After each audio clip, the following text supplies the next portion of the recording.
Hey guys, Kevpert here. Today I'm going to answer your questions that you all left in my first update video, but I'll get right to that after a few announcements.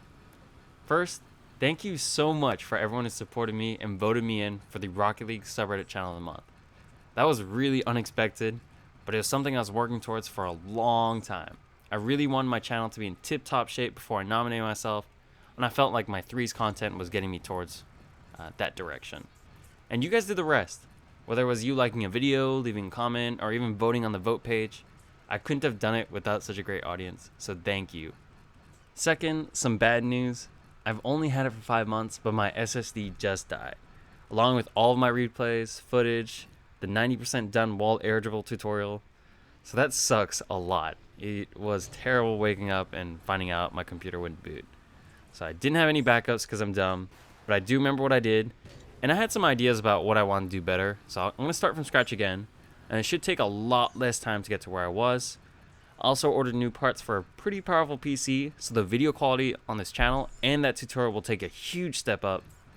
And that means I also have a Twitch channel up before the end of the month. So lots of exciting things, but sorry about the tutorial delay. That was the number one thing that bummed me out the most because I put in like 70 hours of work into that. Anyway, so that all happened yesterday. Bit of an up and down day, but receiving channel of the month more than made up for that. So here you'll see I'm running an obstacle course. I'll run this in the background as I go over your guys' questions. This is how I practice car control. I'll do normal, backwards, sideways arrows on every track just to hone in on my car control. And you'll see me struggle a lot, especially with sideways arrows, so it's something I'm working on. But you guys can give this a try. Download link is in the description, and credit goes to the author Thanrak. So, question 1. Jacob asks, really interested in finding out what you've been changing regarding dead zones, as I've been messing around with that stuff quite a lot recently. And Real Dave Fu says, ditto. So this is a complicated question to answer. So the simple answer is I've changed my dead zone to 15%, but I've used Durazno, which is a software that looks like this. I've changed all sorts of things. You can see that the shape of my left stick is a lot different, so I can reach the corners a lot quicker, and so my rotational speed on that is I reach top speed much quicker. And I'll have a video coming up soon. I've already contacted the author of Durazno, and he said it's okay for me to make a quick tutorial. So there will be a little tutorial on how to use Durazno, how to install it, how to use all the different sliders and all that coming in the next few weeks. That's probably going to be a joint effort between me and Values, because Values is the pro at this. And it's a bit difficult to use because there isn't that much information on how to use it. But the applications of it are very cool. We've been testing it out, and so look out for that video in the next few weeks. But I will leave a download description down below if you already want to download that, and I can leave my INI file, my config file, if you want to use my settings. So hope that answers your question. Moving on to question 2. So naturally, Captain Incognito asks, what are dead zones? So Values answer this really well. They're the area in which the controller input is ignored by the game or your computer. And that makes sense because a lot of people's inputs for their controller, they're not perfectly centered, so your left stick might not be perfectly centered, might be slightly to the side, and the game is programmed to ignore that. So they said the first 30% of any movement with your left stick is ignored, and personally I think that's a little too large. I changed it to 15% because I want to have the little micro adjustments available for things like dribbling. So that's very important to me, and that is why I changed my dead zones. Alright, next question. CC Mesh asks me, can you say Futsen Swift? So I hope I said that right. I don't even know what that means. Let's keep it appropriate. But there you go. So moving on to question 4. So Taco Salad asks, yo Kevpert, I got 3 questions for your Q&A. What made you start uploading YouTube videos? Do you freestyle? And what mechanics would you recommend for beginners to learn when they start playing Rocket League? So as for what made me start a YouTube channel, that's really easy answer but it's an in-depth answer. And I watched a lot of Video Game Donkey. I love this guy's content. He has about like 2.5 million subscribers right now, and I love that he was able to follow his passions. He was able to play video games, able to make really funny content, and that was his livelihood. And so he didn't have to work a 9 to 5. And that was really attractive to me. And once I started playing Rocket League, I saw this opportunity to make my first tutorial. It was just a small thing. And it was actually because I watched the A Money tutorial on what he does in free play, and he had talked about all these little things like, oh, how to dribble, here's how to do rebounds, etc. And this was back in December, and someone had asked in the comments, well, can you do a tutorial on wall aerials? And he said, I can try, my man. So I had seen that, and I was like, whoa, this is an opportunity for me to make my first video. It was also something that there was no tutorial for, so I saw that there was a pretty big opportunity, and I made my first wall aerial tutorial. I got like 1,000 views that first day. I posted on Reddit, and that was crazy to me, 1,000 views. And that first video got me about 100 subscribers, just randomly. So I love that. That was really endearing and was very encouraging for the future. So that's when I made my second tutorial, some basic freestyle, and that got me to 1,000 subscribers on my second video. So absolutely crazy, but it's been a fun ride since. Now, do I freestyle? Yes and no. I've been giving it up because, frankly, you don't really use in ranked and competitive play. Only in unranked. I don't play unranked that much.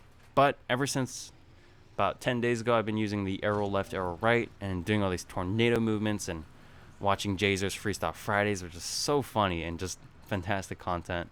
It makes me want to learn his style of freestyling. So I have been practicing quite a bit these days. So maybe in the future we'll see some gameplay, kind of like what he does. But me just messing around, having some fun with my friends. Now, as for your last question, what mechanics would I recommend for beginners to learn?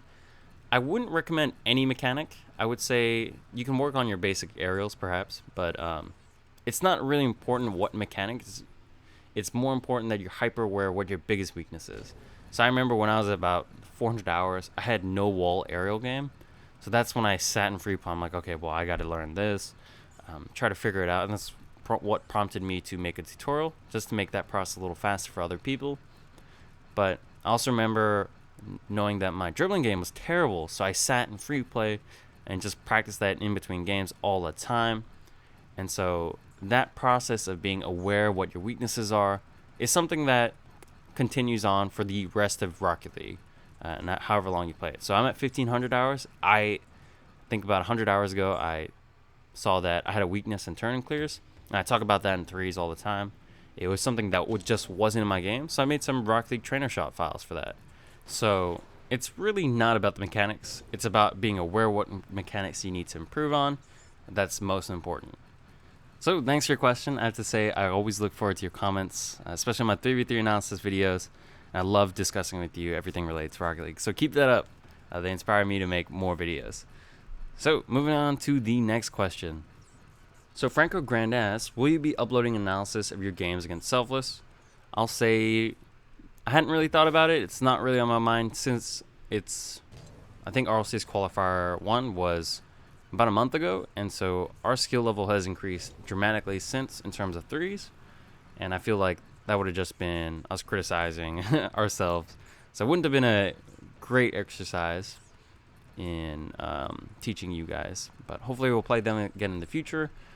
And then we'll probably be a little more evenly matched then. So, hope that answers your question. I might do a little mini analysis if I feel inspired and have some time, but that's not really a priority right now. So, next question, Obese Wizard asks, why is your YouTube profile pic from Poland Ball? So, asking the important questions, but I will say the answer is very simple. I love Poland Ball. I'm from Hong Kong. I wanted a logo that spoke to where I'm from because it's a big part of my identity. And I wanted to draw something on my own. I love how terrible the artwork is in Poland Ball. I mean, it can be, some people can have really beautiful Poland Balls, but a lot of it's just terrible. You know, no line tools sort of thing. And I love the disconnect with how professional, I suppose, or how professional or serious the content was on my channel and how shitty the artwork was. And for me, that was really fun. And it's even more fun to see my logo, which I'd never intended to be a long-term logo, displayed on the banner of the Rocket League subreddit for Channel of the Month. So that's really cool. But I will be having a new logo soon. And I actually have some mock-ups, but they're going to be very similar in terms of that sort of art style. So moving on to the next question. So Sean Hanley asks, can you please tell me what your settings are and what you use, and You're my favorite Rocket League YouTuber. So thanks, that means a ton. As for settings, that's really simple. If you go to the description of any of my YouTube videos, you'll see what I use for that video. It's changed over time. I've been tweaking a lot recently. So if you go to any of my first person point of view Rocket League videos, then you can check those out. But here are my current settings. You can mess around with them. I do tweak them quite a bit these days, so these are as recent as this video. Anyway, thanks for your question. Moving on. So Bokuno Figure asks, how many hours do you have in Rocket League, and when did you start playing it? So right now I have about 1,500 hours on Steam. I actually started on PS4, so I got to like level 40 on that. So you can do the math. And when did I start playing it? I started in August of last year, August of 2015. And obviously now it's September. But I didn't really start taking it seriously until last October. But anyway, it's been a ton of fun since. My channel's taken off. It's been so much fun making content for you guys and have you so appreciative. And this will be something I will definitely continue on in the future. Hopefully I can get to 3,000 hours within the next year. Okay, so next question. Nathan FR asks, hey buddy, do you have some settings for PC and keyboard users? Also, do you have a girlfriend? If so, tell us more about her and your relationship, please. So I do not have any settings for keyboard users. I've always been controller player ever since, I think, way back to the PlayStation 1. Also, do I have a girlfriend? Yes, I do. She's actually the reason why I play Rocket League. She introduced me to it. She's a big Steam gamer. I think her favorite game is The Witcher, and she's always been extremely supportive. So I feel bad sometimes because I work a 9 to 5 and I come home and she works from home, and I just sit down and veg out in front of the computer, but I'm always trying to make content, and she's super supportive, and I really appreciate that, and we just have so much fun together. I've been with her for almost 3 years now, and hopefully that'll continue on way into the future. So really happy. We actually have our own hamsters, so so yeah, pretty serious relationship, as you can tell. All right, moving on to the next question. So Mr. Faisal asks, how can I know how many hours I've played in Rocket League on PS4? And the sad answer is you can't, but you can estimate it if you go to your stats and you multiply the matches you've played by something like 7 or 8, then that can give you a rough estimate of how long you've played. Another rough estimate is if you get to Expert, you're probably around 200 hours. If you get to Rocketeer, you're at something like 1,400 hours.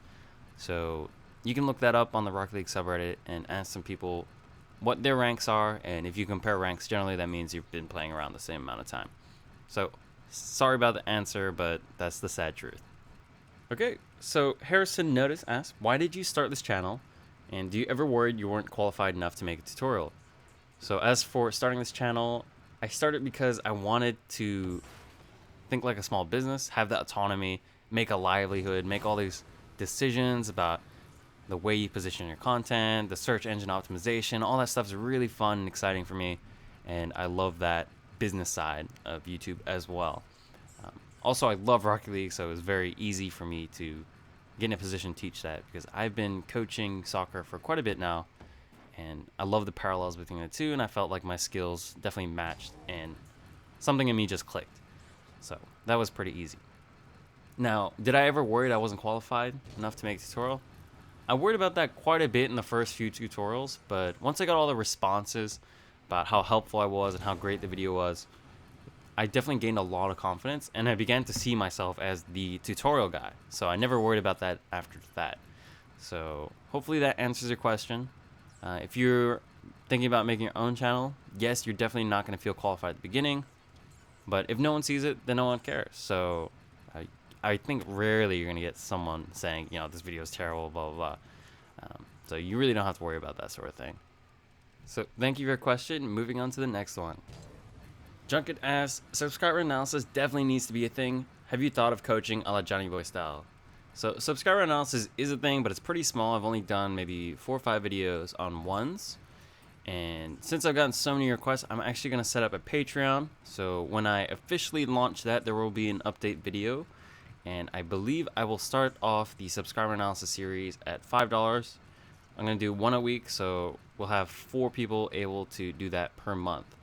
And as for coaching on a Johnny Boy style, I might make that a higher tier thing, but I was thinking of doing like a 5-week program. This is just an idea, and you guys can give me feedback. But a 5-week program where it'll be for a lot more of a price, but I'll do a threes analysis going through for 5 weeks. And each week you can send me a replay, and then I'll analyze that, and I'll try to guide you towards higher level play. So you could be a mid-level team. I'll analyze it, give you some tips. You'll come back and show me how you've improved, and then we can work on integrating more advanced rotations, positioning, etc. So that could be very cool. For an example of that, you can watch the episodes of threes where my teams participated, and it'll be very similar to that. So if anyone's interested in that sort of thing, I will spell that out for you in my Patreon update video, so look out for that. So Dark Alice 14 says, Kevpert, can you make a tutorial on how to do the Doomsy Dish goal? And I got that done, so I did it for you. I uploaded that a few days ago. You definitely saw it, and I saw your comment, and that was a really rewarding experience for me. Thanks for the suggestion. It was something I got a few requests for in the past, and I thought I'd just do a really quick one as I was reviewing these comments. So glad you're happy with it, and moving on. Well, if it isn't Lee, so he says, exciting times, really looking forward to everything. Subscriber analysis via Patreon sounds awesome as well. You deserve some support for what you do. I'm off to watch Drake stream. My question, before Rocket League, was there another game which dominated your time? And if so, why did you end up leaving it if you did? So there's definitely a game that dominated my time. It was FIFA, and I had been playing FIFA since 2003 pretty religiously. I've always played the manager modes. I love controlling a team, watching the transfer budget and all that, and making a really terrible team from like the 4th division of English football and taking them to the champions of Europe. So that was always fun. I played a lot of online, and I think it was right when I was starting to get into Rocket League, I was getting really disillusioned with the game, especially with the pay for performance sort of aspects they had with Ultimate Team and all that card trading and blah, blah, blah. And I really didn't like the direction the game was going. Also, the game always leaked goals, so you would get really frustrated when players would just smack a goal in from 40 yards or whatever. There were so many things that they were doing wrong. They weren't really improving the gameplay, they were just improving the look of it. So I was always disappointed in that, and so I gave it up. I went to Rocket League, and I've been super happy because obviously the devs are incredible. They introduce new content all the time. So in my time, they've introduced hoops, they've introduced hockey, they've introduced Rumble, which is amazing, all sorts of new DLCs and the crates. I love it all. I love this game. I love the devs and what they're doing. So I love the direction of the game. And I think a lot of people feel the same way as well. Anyway, thanks for all your support, Lee. So Ricardo Perez asks, when did you start playing Rocket League? Do you play any in real life sports? And do you think Harambe is watching us all? So to answer your last question first, yes, I think Harambe is watching over us all. But seriously, what dumb parents. Real shame that he had to go the way he did. Now, as for Rocket League, I started playing in August, but it was not until October when I introduced my friend, and he started taking it really seriously, watching tutorials and all that, and he got really good, that I was like, well, I need to get better than him. And so we had kind of like an arms race there in terms of how we approach Rocket League, and that was really fun. As for in real life sports, I play a lot of soccer. I grew up playing competitive soccer all the way up to when I was 20, so I played for about 15 years very seriously. And then I did give it up due to finances, which is costing too much. I was attending a private university in college to be able to play. And so I moved and transferred out of that. So I actually gave up competitive soccer. However, I do play recreationally a lot. For now, I just play it for fun. But I was dabbling in some coaching for a while. And that's where I developed all my tactical knowledge of the game, which does translate very well to Rocket League. So definitely worthy experience, and I still use all that experience today. Berto Plafalgalom asks, does your camo angle make it hard to adjust the right height for high aerials in 3v3 with ball cam, or are you used to it? I love the focus on quality over quantity so far. Your in-depth RL videos are easily the most exciting on YouTube at the moment. Wow, that's really high praise. I really appreciate that. As for the camera angle, when I had -18, that made it really difficult for threes. But to be honest, I never even played threes or prioritized that. So that was really for ones, and that was really helpful for ones because it's really focused on a good ground game. Now, I do have a current angle of -12 with a height about 130. I did mention my camera settings earlier in the video, and that's a really nice bounce. Lets me see behind the ball for whenever I do a flick dribble, but it lets me judge aerials really well. So as I've gotten better, I've been able to sacrifice some of that information that I get, but I still have that nice balance. So that's pretty good for me. Hopefully that answers your question. Okay, Native Edits asks, what are your opinions on the new cars with the crates? Which one do you think is the best, stats-wise? Love your videos. So far I've only tried out the X-Devil, Takumi, and the Roadhog, and I will say I love the Takumi. They did buff the stats for the height, I believe, so it's very comparable to Octane, which is my main car, and I really like how that feels, and it looks a lot better than the previous one, so I will say that is my favorite. As for the X-Devil, I just want to say how disappointed I am because the hitbox is the exact same as the Aftershock and the Dominus. So you have essentially 5 cars that are exactly the same. I'd much rather if they just made all these hitboxes unique to each car, just so that you have some more variability in what car you can choose and how that affects your game. So the Bloxer Z asks, how old are you? I am 22.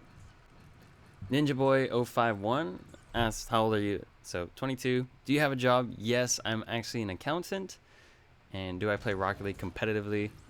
That is kind of a tough question to answer. I would say no.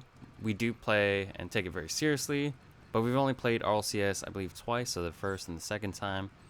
And our ambition is to get to top 50 or the top 64. That would be really cool. And then just go from there. So we're not taking it too seriously at the moment. We're just trying to get better. We're definitely not going to challenge for the top 8 or anything like that anytime soon. So hopefully that answers your question. Right, Kyle Clifford asks, what control setup do you use for the arrow left, right, you mentioned that I started using? So I use arrow left on L1, which is left bumper, R1 right bumper for arrow right, and that is totally fine by me. Arrow actually put on brake, since you don't really use brake when you're in the air, have that map to L2 or left trigger. And the rest, I had to move a ton of things around to accommodate that, so I used to have rear cam in R1, I made that L3. So if you want a detailed list of my control setup, you can go to the description of this video, and I have that down in there as well. So thanks for your question. Okay asks, what is your PC setup, monitor, CPU, etc.? So currently I use a gaming laptop, although I just did order parts for my Beast rig. That should probably be a little more interesting. My gaming laptop was i7 with a GTX 860M, so really not all that powerful. I can play Rocket League fine. It's just when I try to record and play Rocket League, that's when it gets a little difficult and I start getting performance issues. So for my new computer, I'm going to have a 144 Hertz monitor. I'm going to have a 6700K Intel i7. So pretty powerful parts. I believe a GTX 1060. And I think that covers the main things that people care about. I think I have a Gigabyte motherboard. I don't even know which one really. But that's going to be really fun. I'm really looking forward to when those parts come in and I can provide you guys with higher quality content, or better looking content at least. Anyway, moving on. Sub by Peter asks, do you get crates in a random way or is there a system behind it? To the extent of my knowledge, it is completely random and there is no system really behind it. There's nothing you can do to improve those odds except just play a bunch of games for the full length. If you forfeit a bunch of matches, leave matches, you're probably not going to be eligible from, or that's just my experience. But really, I don't know too much about that. Hopefully, that should give you enough information about that. War Machine 137 says, first off, I suck at this game with close to 1,000 hours, not including battle cars. However, I've noticed a definite improvement since I found your channel a few months ago. Still in that breakdown, build-up stage, breaking old bad habits. I just want to thank you again for all your effort and ability to clearly communicate what to focus on. Thanks for that.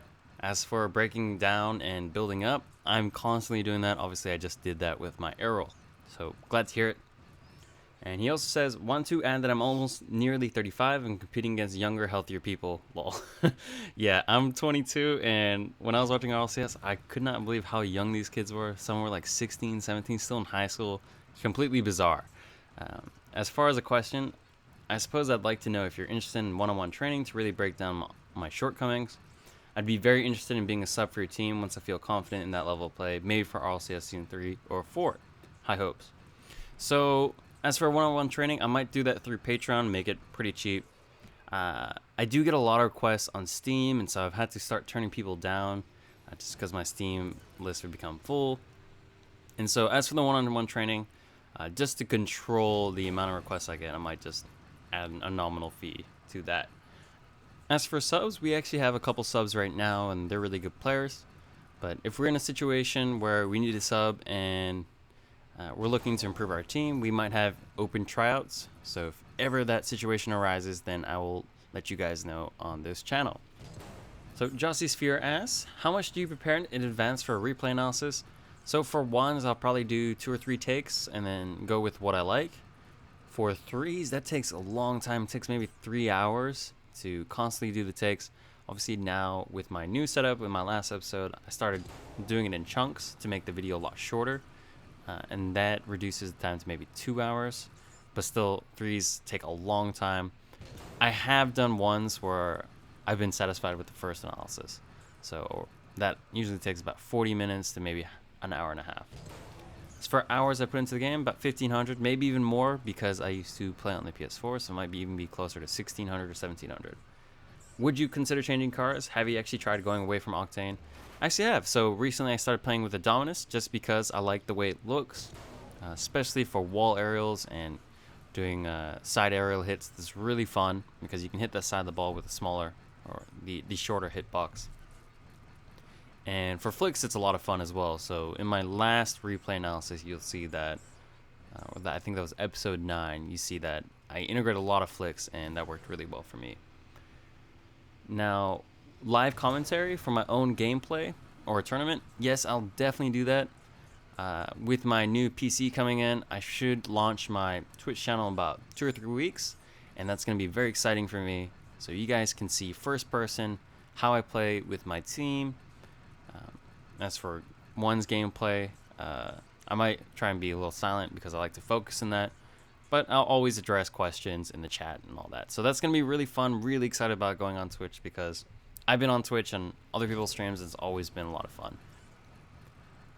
In Radiance, doesn't ask a question, but he leaves a really nice comment. So he says he's looking forward to the new stuff, particularly the tutorial, subscriber analysis, and the 2v2 stuff. I feel like you have some of the best tutorials out there. I've gained a lot from Gibbs' subscriber analysis, and I'm looking forward to your take. Hopefully you'll be able to get some good footage from some lower ranked players for analysis at that skill level. Lastly, I've never played twos. I'm looking forward to how it works, to learning about how it works. Your 3v3 series got me back into threes after a long hiatus. Anyway, thanks for the quality content. Keep up the good work. So thanks for all the kind words there. So for the subscriber analysis, I'm really excited about how my last one went. I analyzed for Mixtape, and he's a rising star. And I really like teaching players at lower rank levels because I remember when I was a rising star, that push from rising star to all-star is really difficult. Once you're at all-star, you can kind of just figure things out on your own. But a lot of it was me studying Gibbs' replays and trying to figure out why he did the things that he did, and that's what I try to go in and explain when I do a subscriber analysis about here's something you can do and why it's important. And I felt the last one was really successful, so if you want to see a really good one, then watch the one with Mixtape. As for the twos, I'm really excited about that too. That's something I haven't played that much of recently. It used to be my jam, so to speak, but so I'm excited about how that's going to go as well. So anyway, thanks for all the kind words, and that's going to be this entire video. Thank you to everyone who left a question. That was I was not expecting this many questions, so that's why the video ran a little longer. But thank you again for voting me in for Channel of the Month and supporting me all this way. There's so much more to come, and I'm excited, and you guys should be excited too. So thanks for everything, guys. Have a good one.